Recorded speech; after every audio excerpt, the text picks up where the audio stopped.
Hey guys, welcome back to another episode of the RepPath Podcast. Today we're going to talk about a very important topic, and that's anticipating customers' needs. So you could be in any industry, guys. It doesn't just have to be medical sales.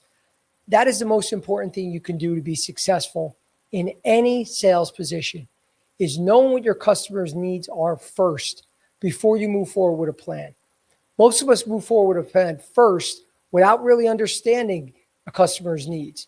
But we're going to talk about that today. And we're going to go over many different scenarios on how to work and how to learn this process so you can effectively sell and become a true asset and partner with your customers. But as always, guys, before we start, any questions, please make sure you submit them into the chat and we'll address them about halfway through the show. For all you guys that are still trying to break into this tough industry and thinking things are going to change, guys, I hope they do for you. But if not, stop waiting and join the RepPath Academy. Click the link below, reppath.com, or shoot me a DM to set up an appointment so we can discuss getting you started. Here's my website, guys. Check out the website. You can learn more, answers commonly asked questions. And if you look at some of the data that we have in there, how quickly we get reps placed, we are doing this every week, guys, with some of the biggest and best companies in the industry. You could check that out. And most importantly, at the bottom of the page right there, look at those customer testimonials to see other candidates just like you that broke into the industry with the RepPath Academy. Lastly, if you want to see a copy of this recorded podcast or anything else that we produce, please go on my YouTube channel, the RepPath Academy. Click the link below, subscribe. It's 100% free, so you can get all the content that we make, including this podcast and, many others that we've produced in the past. So there it is up on the screen. Click, hit subscribe, and you'll be able to get all that content, guys. So let's dive right in. Anticipating customer needs. And guys, in doing this, it's not mind reading. That's what I'm not saying to do. How do you anticipate your customer needs? You don't come in there and say, oh, well, I think I know what this guy wants, or I think I know what she wants. No, guys, that's ridiculous. It's a combination, number one, of active listening. You have to listen. Guys, I admit I'm terrible at this sometimes. I mean, there's times I go out to dinners with family, friends, new people you meet. You have a whole conversation. You're sitting there and you're zoning out. And it's a bad trait. We all do it. I know I do it a lot, and it's something I work on, because when you're actively listening to someone, especially a customer, because I used to get sidetracked and think about what I wanted to say. I thought about my process. I thought about, I have to get in these selling points. I have to get in these features, these benefits. If I don't get those in, this isn't going to be an effective sales call. And what happens is I wind up not listening to the customer. And that's the worst thing you can do. So number one, you have to actively listen. You have to obviously prepare. You have to recognize pattern recognition. Because if you're working with other customers say certain things, do certain things. There's a certain pattern. When you're able to recognize that pattern, it's going to help you understand their needs. Okay?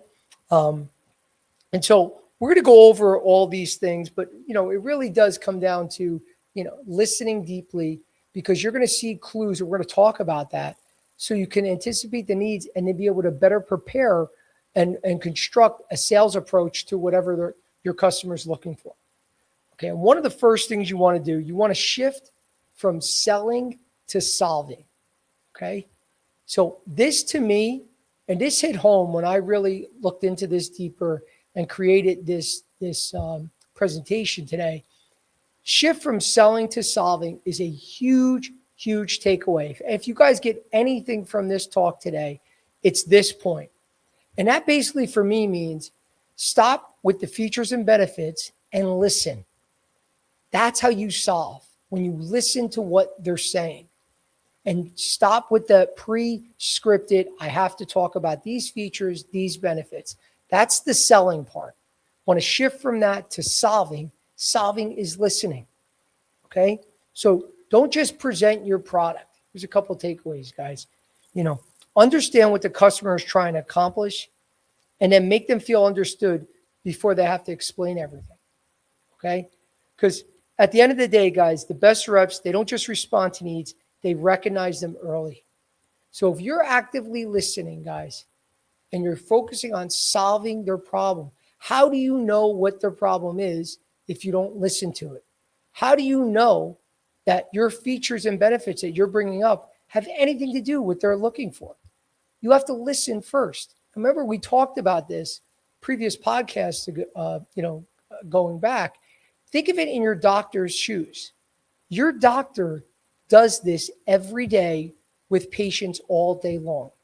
He listens to what their problems are and then provides a solution. He's a problem solver. He's not selling healthcare to them. If he did that, he would say, before a patient even talked, he'd say, you need to eat better, you need to exercise, you need to get a good night's sleep. He would just ramble off all the features and benefits of what you need to do to maintain a healthy lifestyle. And then all of a sudden, if a patient starts bringing things up that they already are doing all those things, but they're still having this problem. So that would go on deaf ears and nothing would happen. But instead, the doctor goes, tell me what's going on. How are you feeling? What is the problem? I mean, they simply ask, what's the problem? What brings you in today? Right? Most doctors say that. They come in, they sit down and go, what brings you in today? And then you talk for 5-10 minutes. And then they do some quick tests in the exam room, and then if they have it figured out, they'll either schedule for more exams or go, I think I know what your problem is. Why don't you take 2 of these and call me in the morning, right? So, but they're listening first. That's the most important thing you can do because, like we said, pattern recognition. If they're actively listening, then they're going to recognize certain symptoms, certain areas that you're struggling with, whatever's going on, and say, you know what? They're thinking of patients that just came in today with those same symptoms. And they go, okay, it might be one of these, ailments. And then they provide a solution. So that's the pattern recognition part, and obviously they're always prepared because they've been doing this, as their career. So most doctors they eat, sleep, and live healthcare. So they're constantly reading, they're constantly owning their own development, getting up to speed on whatever new challenges and new diseases are out there. And that's how they properly prepare. So they're doing all these things before they meet you, when they meet you, to provide a solution. So think that way. At the end of the day, shift from selling to solving.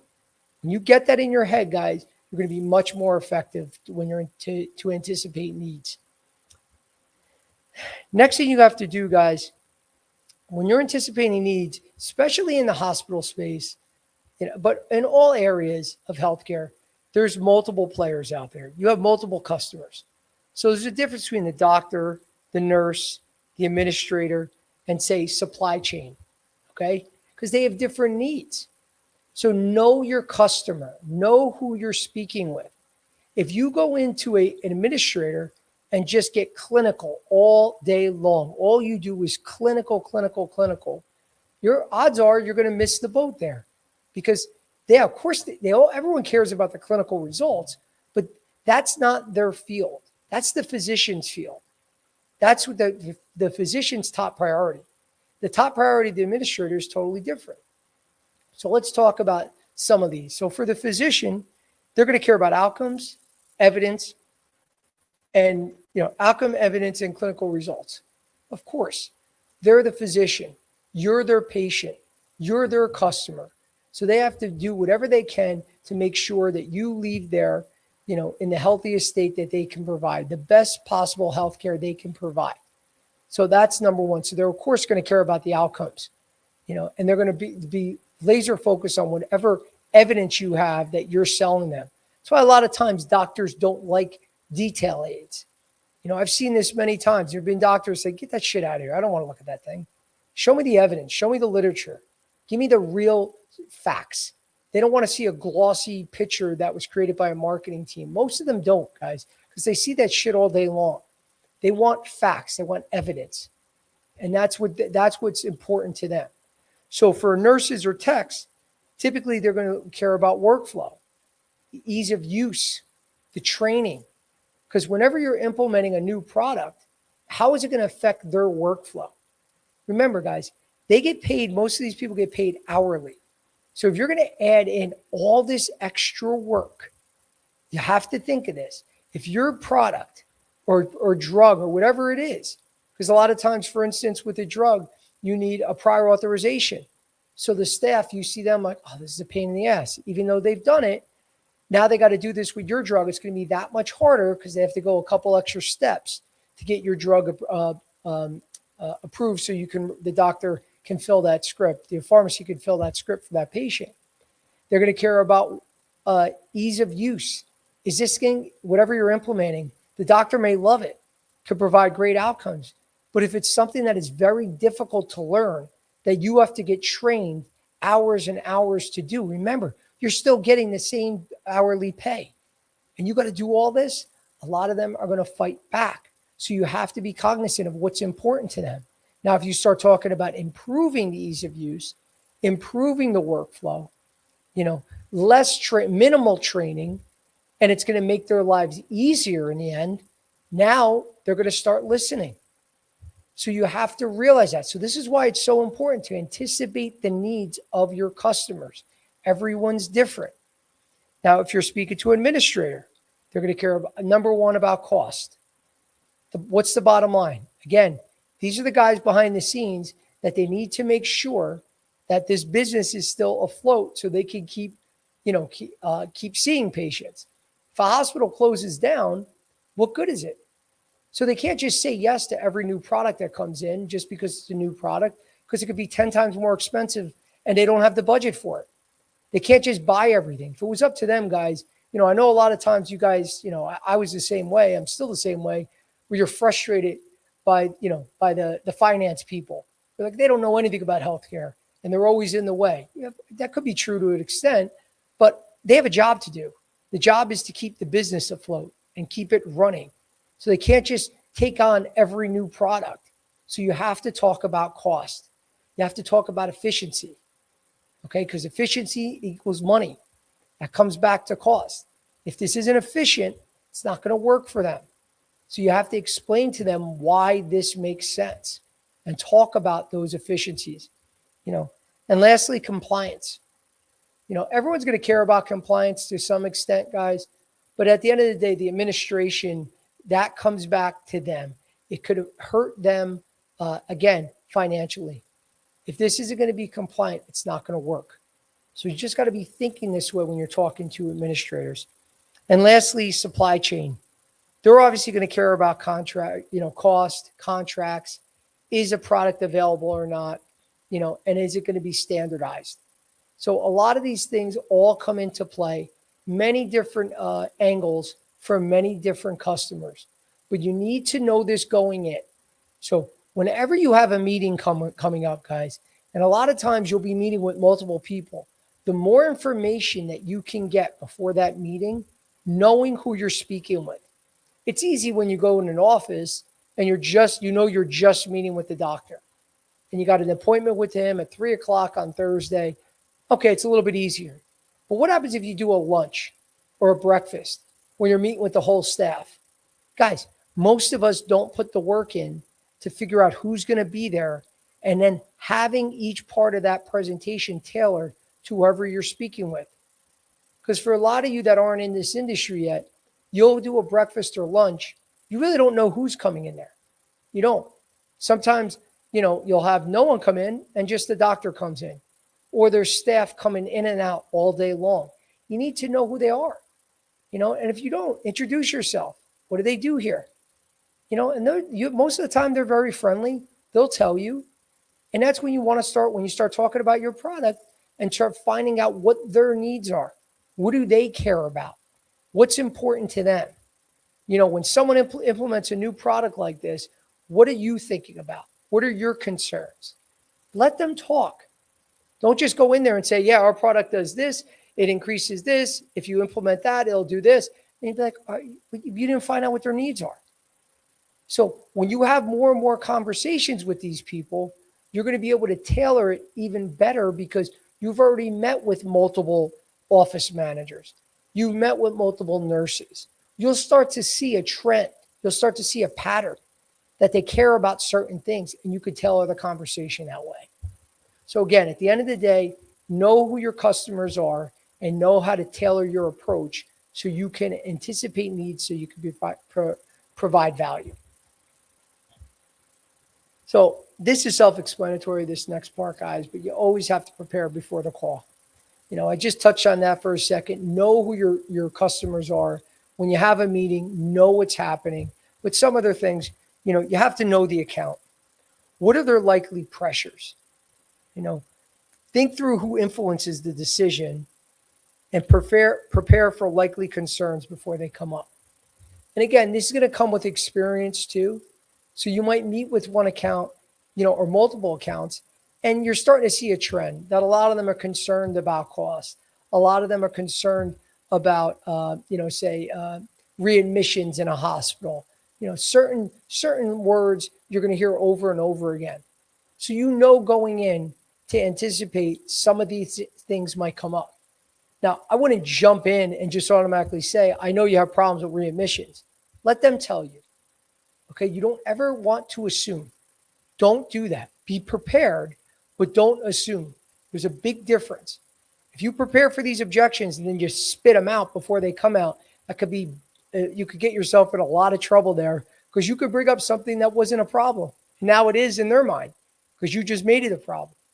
So make sure you're preparing for these, but don't assume that every time you're going to get all these challenges.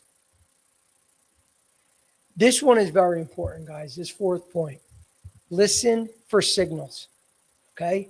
So what do I mean by that?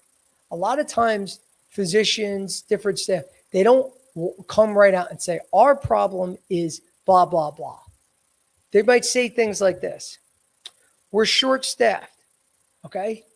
So instead of saying, they may need this to be simplified. They're looking for simplicity. Okay? They don't have the resources, so make this easier for us because we don't have the team to implement this. If all of a sudden you come in selling a product and saying, so all you got to do, doctor, is just have 2 extra people on staff every time they implement this procedure, they're going to go, wait a minute, we're already short-staffed to begin with. So you have to start thinking how you can simplify this process just by them saying we're short-staffed. We always use this. So that to me means they fear any kind of disruption. I've always been doing this a certain way. Don't mess up my process, right? They're afraid of learning something new. So talk about how simple it is. Be able to show them that this isn't a big deal. All it is a different name on the product. But again, the procedure is still the same. Actually, you have to do 2 less steps. All right, so make them feel comfortable in making this switch. Because a lot of times you're going to hear this. They're comfortable. What they do works. I mean, let's be real. A lot of these doctors, they're not doing things that constantly doesn't work. They wouldn't do that. They're doing things that work for them. They might not realize how much better it could be. And that's what you have to show them. But you got to pay attention to the signals and what they're saying. Because a lot of times they don't always come out and say it. We're looking at options. And that may mean that they need to help comparing risk and value. Okay, so to me, if they're looking at options, that's like gold right there. That means they're looking for a change. And now you have to really highlight the value, and what they're currently doing and what you're offering, how it makes it better.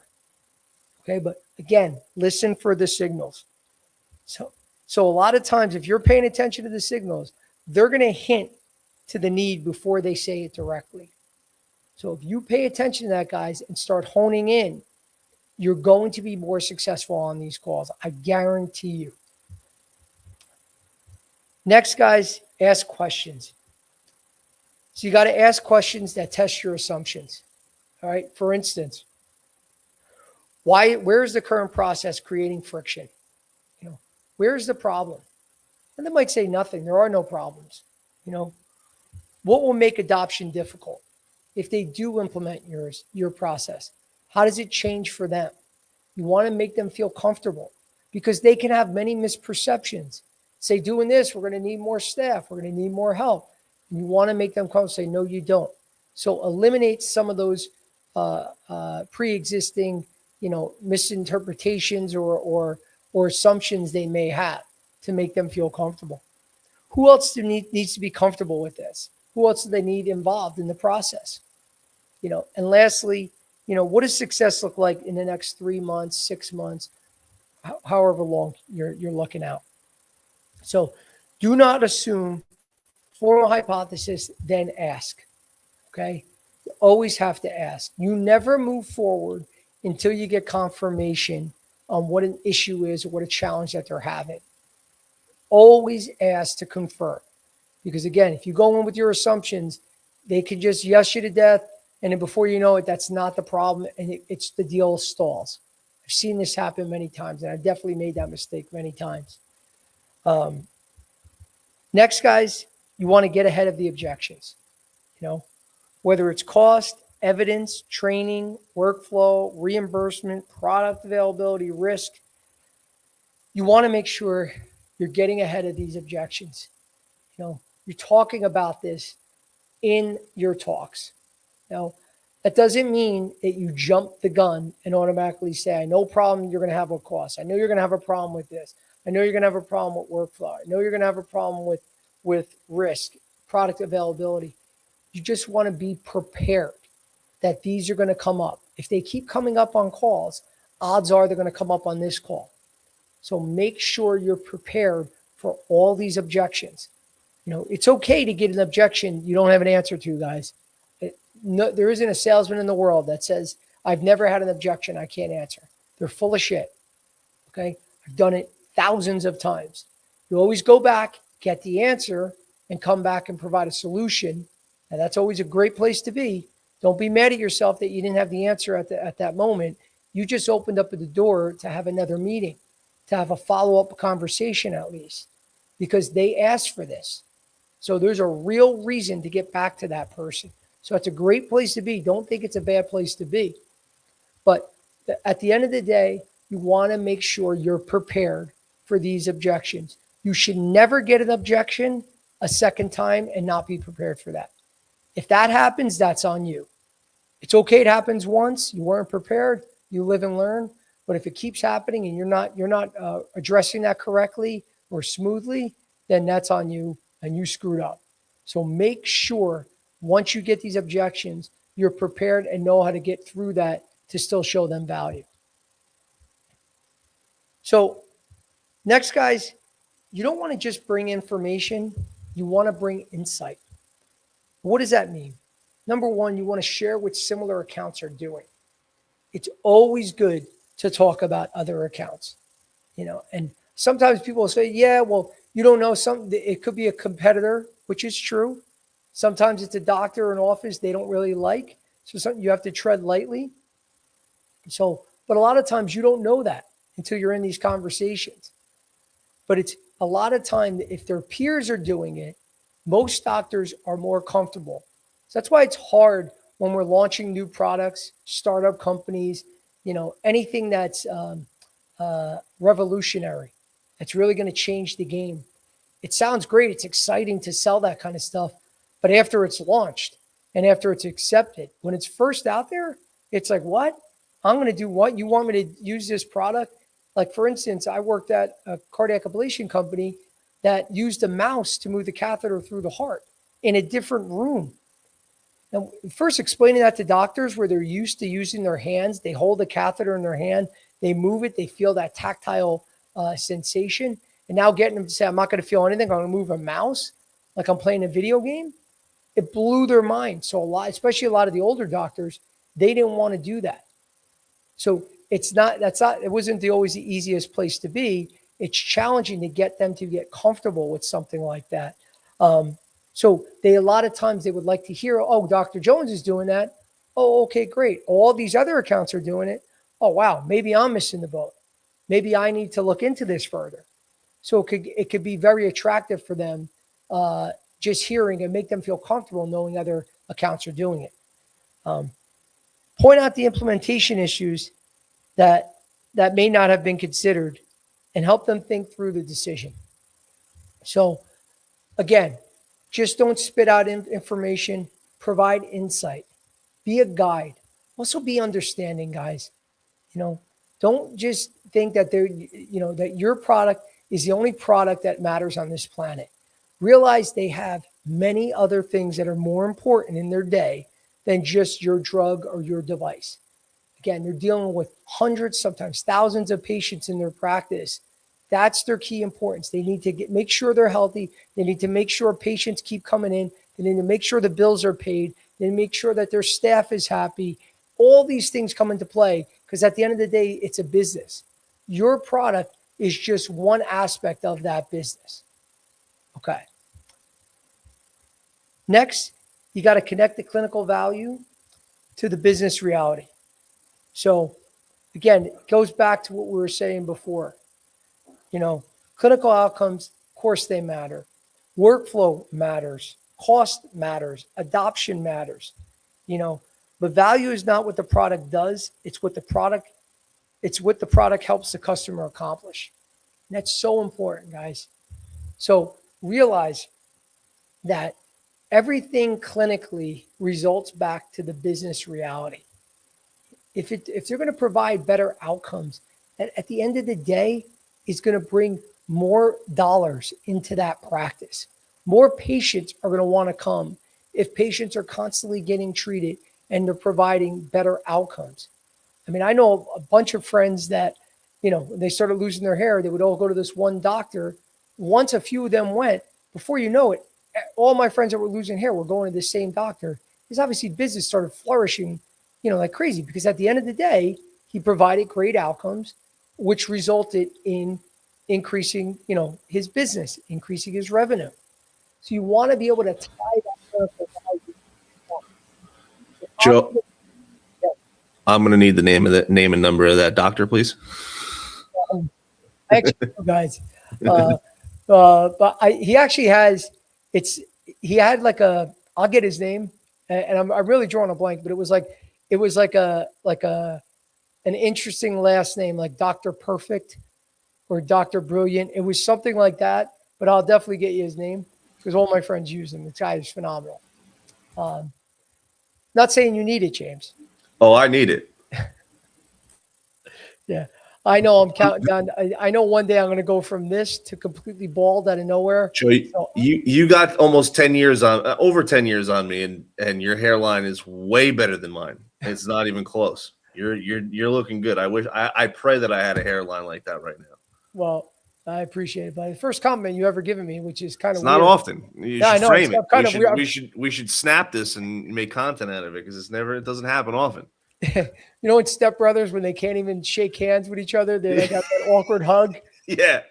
That's what I feel like right now. Like, dude, you're creeping me out. Stop being nice. It's a little weird. It's a little weird. But anyway, but yes, I'll get you that name. So think about next, guys, you have to think beyond the close. Okay. So after this happens, after the doctor says yes, right? Be prepared. What does that mean? Right? Again, anticipating needs. So what is the training plan going to look like? How is the staff going to adopt this? Because it's going to change things no matter what you're selling. Sometimes not so much. But at the end of the day, think about after they say yes and they're going to implement this, what does that mean? You have to think ahead. Especially at first accounts that haven't signed up yet and you don't know the process. You need to think ahead. And this is anticipating their needs. Very important. Will they need inventory? Will they need follow-up support? What's the troubleshooting going to look like? I'll tell you right now, guys, there isn't a device out there that goes off in that first case perfectly smooth, no questions asked. There's always challenges that come up, especially the more that they use something, you're going to get more questions. There's going to be more problems. You need to know how to troubleshoot, or they're not going to continue to use you. So you need to anticipate past the close. So at the end of the day, guys, sometimes the fear is not the product. It's a disruption that comes with change. It's so important, guys. Nobody wants to change what they're doing. They don't. I mean, most of us, we order from the same pizzeria in our towns because it's good. I like the way it tastes. They deliver on time. You're just happy, right? But you if there's a new pizzeria that comes in, a lot of times we're a little reluctant to change. We're like, did anyone else go there? What did they say? Then you have a couple of your friends you don't really trust their food palates. You're like, nah, he doesn't know shit. I'm not going to listen to him, right? So we go through this stupid little process when it just comes to ordering pizza. Imagine trying to do something that changes the workflow, working with patients, and now just because a rep is coming in saying that it's going to be better, they're going to be reluctant, guys. They're going to have their guards up. So you got to be prepared for that it's that disruption that makes them uncomfortable. They don't want to change. Things have been working okay in their mind. Any change, it only could be harder, a bigger challenge, and I don't want to deal with this shit. So this is the way a lot of them think, guys. This is the way any customer thinks. So you have to make them comfortable in everything that we talked about. This one is probably one of the most important ones, guys. Make follow-ups useful, okay? When you find yourself always saying just checking in, guys, it usually goes on deaf ears. So you want to actually provide real follow-up information to keep moving that process closer to the goal line. Reveal some studies, that are relevant. What is the training plan? Talk about that after it's implemented to make them feel comfortable. To summarize that workflow. What is anything supply chain details that they would need? Any answers for stakeholders that are involved in this, but give something. You don't want to find yourself saying, just checking in to see if you made a decision. Just checking in to see where we stand. Guys, I do it. We all do it. We do the just checking in. Just checking in without any sort of other substance or useful information in that email or that message is dog shit. Believe me, guys, there's very few times, and many of us have done this just checking in. Once in a while, a doctor could say, oh, sorry, I've been busy. Actually, we are looking to implement this. Come in this week, get us set up. That's like the perfect scenario, right? Does that really happen? I rarely get just checking in with my, weak message. And the doctor goes, yeah, oh, wow, thank God you're still here, Joe. I was just thinking about you. They don't do that, guys. Just checking in is weak. You have to have useful information that follows it. Okay? Don't be lazy with your follow-ups. Make sure you're providing that info too. And lastly, guys, and then we'll take some questions, build account memory. Okay? So what does that mean? You want to make sure you're tracking the stakeholders, their priorities, the objections in the past. What's their buying process? Who are the competitors? What's the budget timing? And lastly, how they like you to communicate. What are their preferences in communication? All these things matter. Okay, so a lot of us, number one, it starts with, if you have a CRM, implementing everything into your CRM, taking great notes, developing a structure that if you left tomorrow, anyone else can come right in and be able to take over this deal. You have to give that kind of information. I know a lot of you out there be like, screw the company. I did all this. I don't care if someone else takes it over. Guys, it's the wrong attitude. This is about you, helping you out. Whether you stay with the company or not is irrelevant. You still want to take those types of notes because I promise you, a lot of us do this.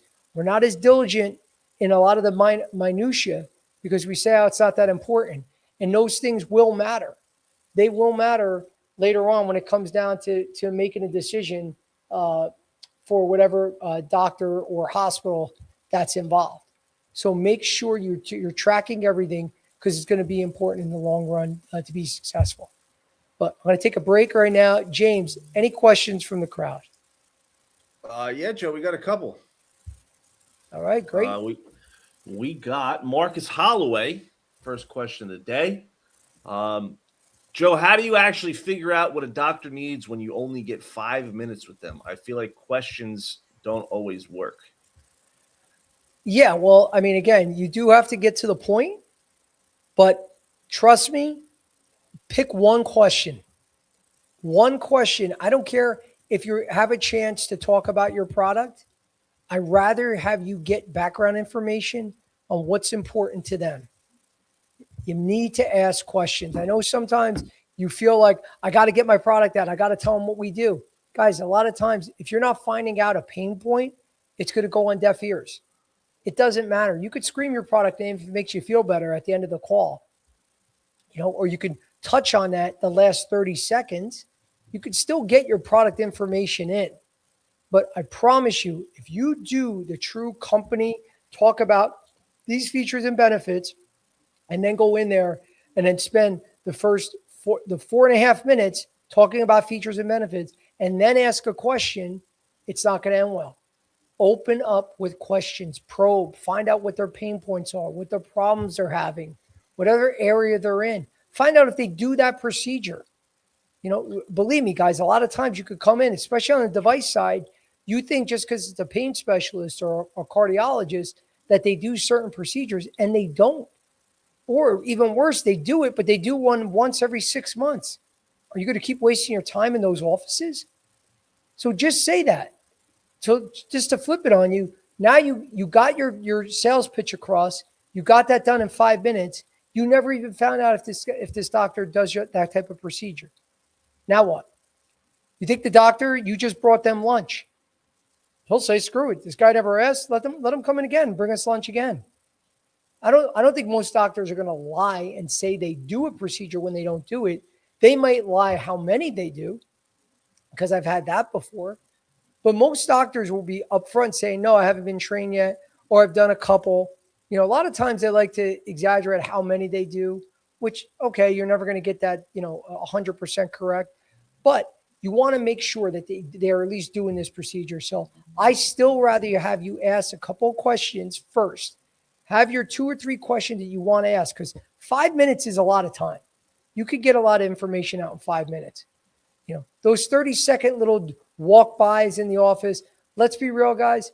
Unless you ask a compelling question that can make that doctor stop and give a little bit more information, that's more important than having the doctor walk by and like, hey, doctor, remember for your birth control to use XYZ product for all your patients over, 35 years old with these ailments. Like, the doctor's not listening to you. You sound like an idiot, guys. I'd rather have you make them stop and say, got a quick question for you to make you think. What, blah, blah, blah, whatever it is. And if they ignore you, they ignore you. I mean, that could happen too. But I still think if you lead with questions, you're going to see yourself more successful than just blurting out those features. I got Jenna Ruiz Patterson. I just got my first interview for a medical device company next week. What's one thing about anticipating needs I should mention to stand out? Well, the first thing you should be doing, you're anticipating needs because your customer now is that hiring manager. So what we teach at the academy, you never speak to a hiring manager in an interview without doing your preparation and your due diligence before that interview. So you should be on the phone with sales reps that work for that hiring manager. Find out what his key drivers are or her key drivers. What are they looking for in a rep? What's important to them? What's important during the interview process? What do they like and dislike? Do they want presentations? Do they not want a certain presentation, like say a 30, 60, 90? Some managers think they're great. Some think they're bullshit. But you need to find out all this information from the reps.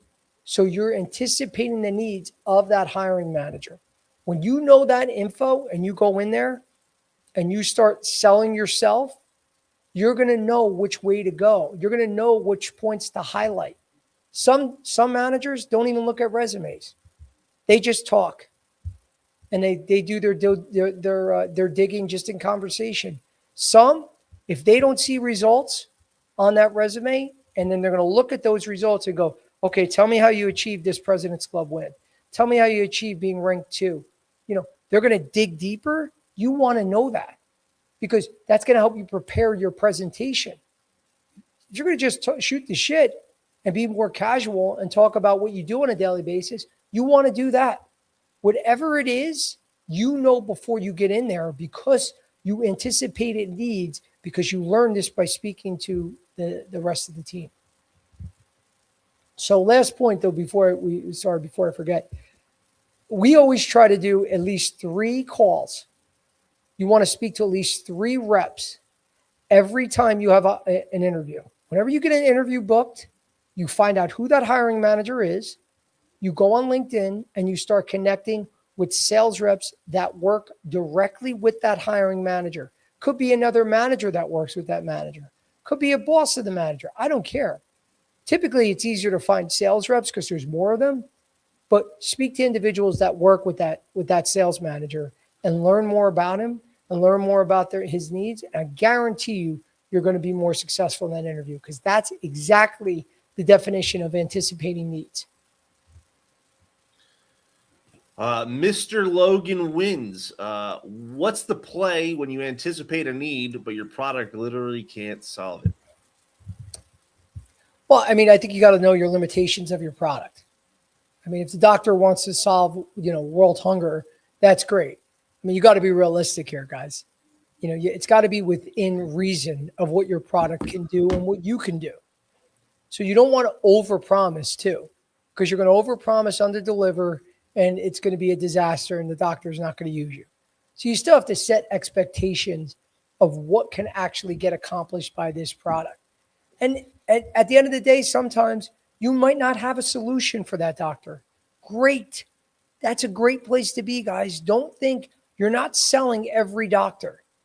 If anyone thinks you get into this industry and the successful reps are the ones that sell every doctor, you're totally mistaken. What a successful rep does, what a high performer does, is check that name off the list. That doctor doesn't see value, doesn't have a need for your product. That's okay. Great. Check them off the list. Spend more time with the people that do. That's what high performers do. They know where to go. They utilize their time. You're going to hear this, guys. I used to hear this shit when I was younger and be like, roll my eyes. But the most valuable asset, the most valuable commodity we all have is time because there's only so much of it. So you only have a certain number of hours in your day that you're able to see doctors. Why waste it going across, 7 counties to get to one doctor because he's high volume, he's a high decile or whatever it is, and he doesn't even see a need for your product. Finds no value. Great, good for him. Goodbye, you're off the list. Now I'm going to spend more time with these doctors that do. You're going to be more successful. You're going to see that. The 80-20 rule is real. 80% of your business comes from 20% of your customers. That is so real in this industry because when you break it down, some of you today, go in your CRM and just do a quick sum of all the business you have right now this month, you'll see your top doctors, majority of that 20%, you're going to see it's pretty close to 80% of your business. So that's where you want to spend your time. So look at that as not a negative that this doctor doesn't see value or doesn't see a need. Be great. Now I'm going to spend less time in this office and more in the ones that do. I got King Drew 93. Joe, what's your honest take on whether new reps even get enough time with docs to anticipate anything? Well, I mean, it doesn't matter if you're new or not. Most new reps, they don't ask enough questions. That's the biggest difference. Experienced reps, they're calmer. They've been through this before. They don't get scared off by doctors going, "Hey, Joe, I'm sorry. I got a patient here. I only have like a couple seconds." They don't overreact a lot of times like a new rep would. So to me, that's the big difference. It doesn't really matter, in terms of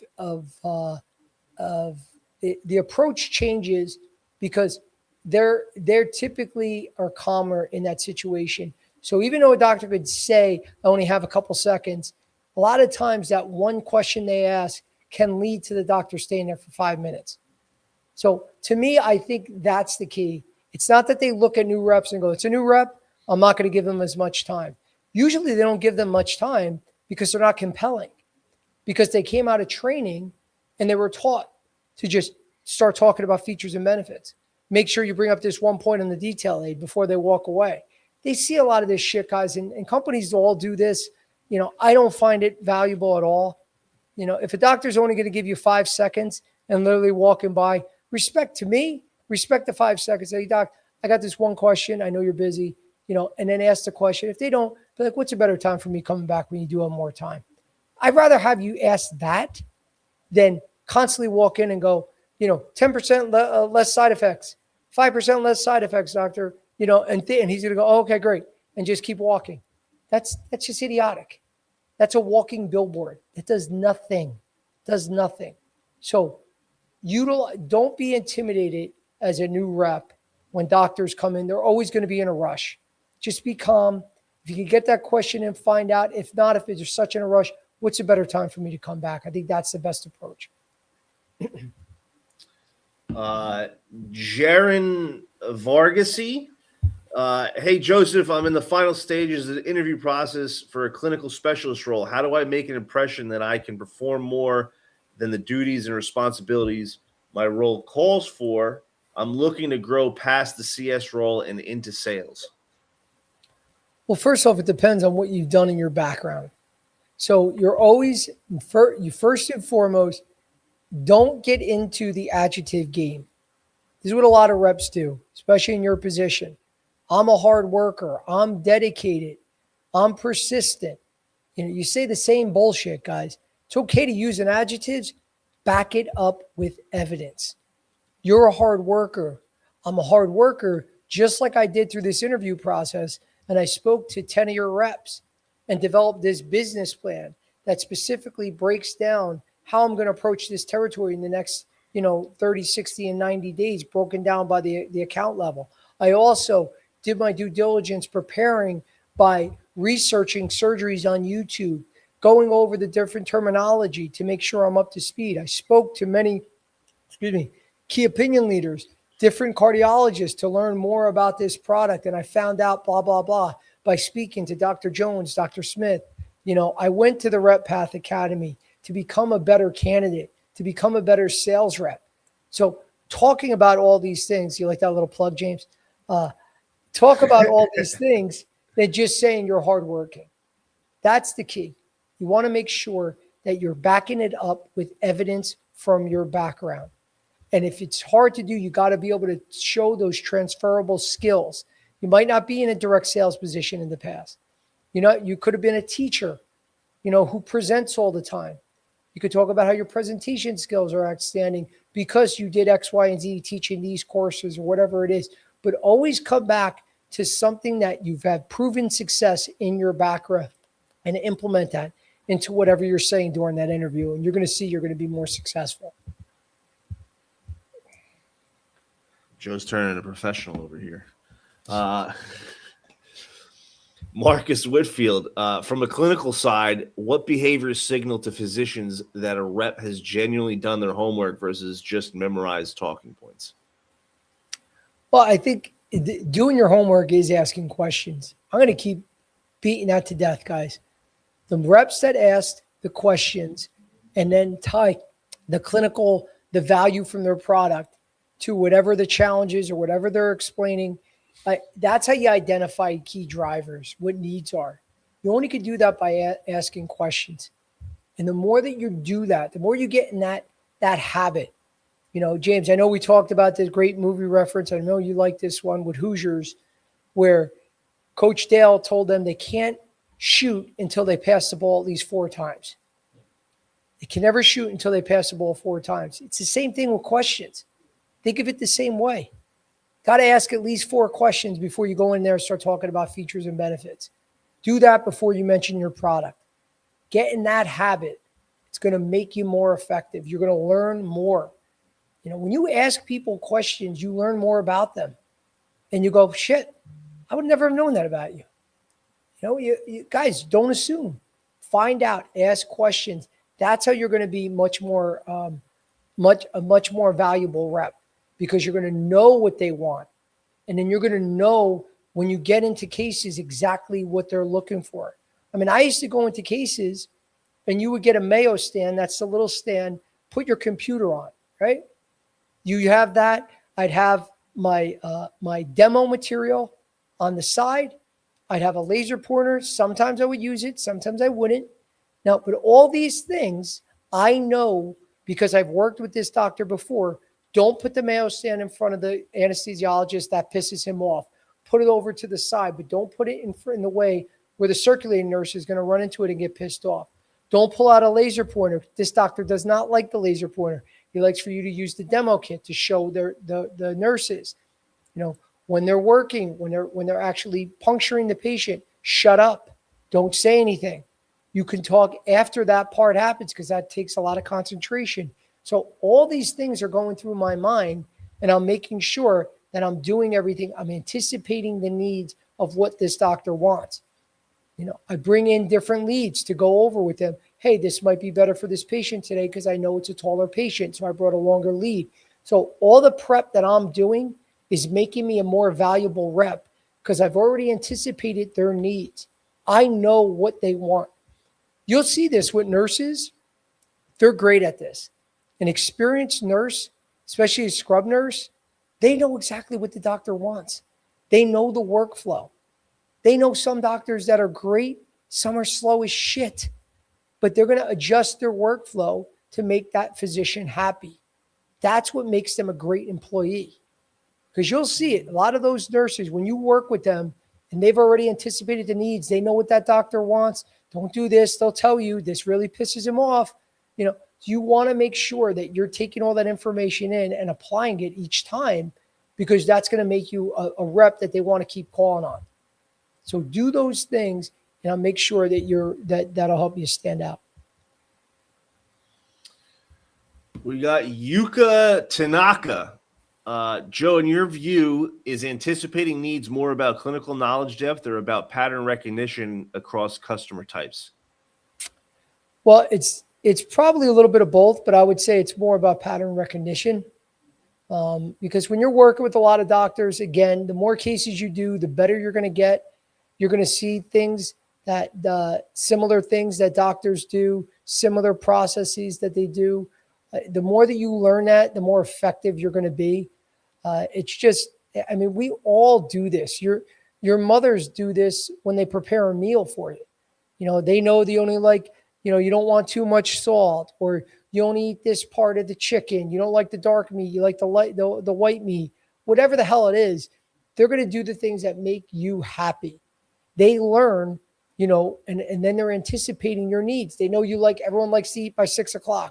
I have to get home early to make dinner, whatever it is. We all do this on a daily basis. And this is a good test for all you out there. Start doing something daily in your daily tasks that someone else in your family does. And look how you already anticipate needs because you don't want to make them upset. You want to make them happy. They like when you do things a certain way. We constantly do this. So why wouldn't our doctors like this? Why wouldn't our customers like this? So back to the original question, I think recognizing those patterns is going to help you be more effective. So I think I would say even over the clinical, because you're going to learn that, and everyone, with time, you should get good at that. It's the ones that don't really anticipate those needs, because that's what helps things go smoother and make it a more pleasurable process. So I think that pattern recognition is slightly more important. We got Colton Shook. What's your best advice for someone with a proven track record of success within sales in multiple industries that is wanting to break into pharmaceutical sales and medical device sales? Yeah, well, if you have proven sales success from different industries, talk about that and how that can relate to this position that you're going in. So whatever it is, tie that together. So first you have to know what position you're going for. And what that really means. You need to really know what that a day in the life looks like. So for instance, if you're going for a clinical specialist role, there's some clinical or associate roles that combine sales and clinical support. Some only are clinical support. So if you're going into a role that's only clinical support, but you're really highlighting your sales skills, well, does that really help you? Not really, because you're not paying attention to what the role entails. But if it is a role that combines support and some sales results, then talk about both. Talk about how your previous positions, you were able to achieve all this success by doing X, Y, and Z. And you're going to take that same process, that same recipe for success, and do it here at this company. You're also going to combine where you had to support other team members in your previous roles to help them become effective and help them, get stronger in whatever and drive results in their areas too. You're going to do the same thing here by working with your team in a support role. It's tying all what you've done in the past together, but you need to be able to have a clear understanding what that role really means. What are you going to be doing on a daily basis? Until you know that, you can't bring up your previous sales success or your previous achievements, because you need to know what the goal is first. And then you got to tie in your background, your transferable skills to show them that this is why you're going to be successful in this role. Also, if you want to expedite the process, make sure you go to RepPath.com and join the RepPath Academy, and Joe will work with you to get you placed. Thank you, James. Colton, James said it better than I could. So listen to James. Yep. He's a smart guy. His hair's falling out, but he's a smart guy. It's a real bummer, dude. Really. I'm about to take a trip to Turkey. I got friends that did that too. I can give you that guy's number too. I'm really considering it. It's just my dog. We got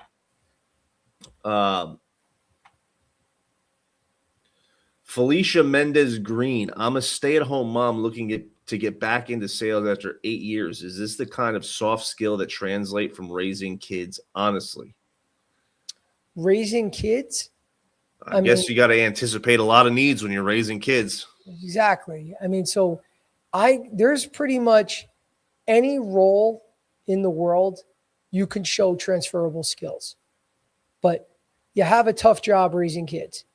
You know, there's a lot of women that I know that have raised kids. They were in the industry. They took time off to raise their kids and got back in the industry. It's not easy, but you need to show those transferable skills. You know, you need to show how you deal with a difficult schedule. You deal with unpredictability. You deal with other people's needs, like we talked about, anticipating your children's needs. You know, you need to talk about all these things and tie it together in the role that you're going for, to show them that, yes, you do a lot of the same things every day, just like you do in this sales role, except you don't get paid for it, you know, and you got kids that at the end of the day still get mad at you and resent you, you know. So I'm just making a joke, but the whole point being that you do a lot of these things every day. You just got to show them and tie that together on how those transferable skills relate to the job you're going for. When you do that, that's very effective. And they're more willing to hire, women that do that. But again, it's not easy. You got to put the time in. You got to put the work in. You know, a lot of times people just want quick tips, you know, and I get that all the time. And guys, honestly, it does. I'm not to get sidetracked, but you got to put the work in, no matter what your background is, where you came from. You need to do that. But most importantly, tie in those transferable skills, and you will get recognized by these hiring managers. Last one, Joe. Roger Davenport III is anticipating needs different in capital equipment versus pharma versus med device. Oh, absolutely. Anticipating needs is different, broken down to the physician level. It doesn't matter. I mean, it really doesn't matter. You can't. Anticipating needs is very specific to your customer. You know, you got to do it for every customer. You know, you have to go in. You don't just say, I'm just going to anticipate needs for Dr. Jones, but not for Dr. Smith. No, you're always anticipating needs, but it's going to be different no matter what it is, because there's going to be different needs. Because, for instance, when you're selling a capital equipment versus a pharmaceutical drug, typically that can happen in one visit. They could say, I like what you're saying. You know what? I'm going to prescribe that to this patient. Okay. And they might have different needs that they're expecting from that drug, as opposed to a big capital purchase that's going to take $1 million, and it's going to take budget approvals that are going to probably go the next 6 months to a year. There's going to be different needs involved in that. So it's very specific on whatever doctor and product or drug you're dealing with. And you're going to see that there's different needs involved, because the same doctor is going to have different needs for a drug versus the device versus a big piece of capital equipment. So don't just make it a one-size-fits-all model. Treat each situation differently, and you'll be more successful. That's all I got today, Joe. Colton did say great advice, and he loved the perfectly timed plug as well. I appreciate that, Colton. Thank you, Colton. That's why That's why Joe's got me on the production table for him. So true. So true. Well, again, thank you, Colton. Thank you, James. And for the rest of you guys out there, thank you for the great questions. At the end of the day, guys, you need to anticipate needs to be successful. It's that simple. Don't make assumptions. Don't think because one doctor did it, then this guy's definitely going to do the same thing. It's good to have that information and recognize patterns, but you still have to identify individual needs to be successful. But I want to thank you guys again. As always, guys, RepPath Academy. We're joking with Colton, but we're not. You really want to break in this industry. This is for you and anyone else out there listening. Guys, stop wasting time. We will help you get there because we're not only going to help you get there, we're going to help you be a better sales rep. You're going to learn not only from me and my team, but also the other members in the community. Some of these are experienced medical sales reps. They're just going into a new role. And when you listen to them, number one, you're going to say, shit, this is what else is out there. These are really strong candidates. So it's going to help you step up your game because you're going to see what a successful rep looks like who's still looking for a job. But you're also going to find out what their process is. What do they do? So click on the link up top, join our community. We will get you, James is highlighting it now at the top of the page in blue and orange. Join our community, guys, because we will help you get there. We're going to help you become a better sales rep. Lastly, anybody that is a lobby member, please make sure you give the promo code Licata. Click it right there at the bottom of the screen. Give that whenever you're reaching out to me to schedule and sign up for the academy so you can get additional discounts. Other than that, guys, thank you again. Have a great day. We'll be doing these every Monday and Wednesday at 3 p.m. Eastern. So I hope to see you all this Wednesday at 3. Take care, guys.